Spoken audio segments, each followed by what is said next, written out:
இந்த கொஸ்டின் பாருங்க. இந்த கொஸ்டின்ல 3 டைஸ் கொடுத்துருக்காங்க. இந்த 3 டைஸ்ல 3ஓட எதிர்பக்கம் இருக்க என்னன்னு சொல்லிட்டு நம்ம கண்டுபிடிக்கணும். ஸோ இது மாதிரி டைஸ் நம்ம கொடுக்கும்போது நீங்க ஃபர்ஸ்ட் செக் பண்ண வேண்டியது என்னன்னா, எத்தனை பக்கங்கள் வந்து பாத்தீங்கன்னா சேமா வந்திருக்குன்னு சொல்லிட்டு, 2 பக்கமா 1 பக்கமா சேமா வந்திருக்குன்னு சொல்லிட்டு நீங்க ஏதாச்சும் 2 டைஸ் எடுத்துக்கோங்க.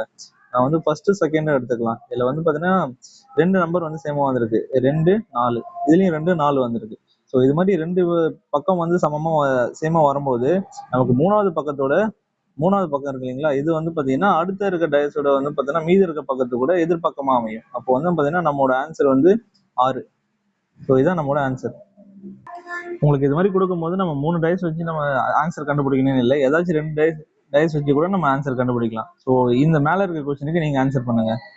ஸோ இதுல வந்து பாத்தீங்கன்னா நீங்க செகண்ட் டைஸையும் தேர்ட் டைஸையும் எடுத்துக்கோங்க. டைஸ் எடுத்துட்டு அதுல ஒரு புள்ளி 1க்கு ஆப்போசிட்ல இருக்கிறது என்னன்னு சொல்லிட்டு நம்ம கண்டுபிடிக்கணும். ஸோ உங்களோட ஆன்சர் வந்து கமெண்ட் பண்ணுங்க.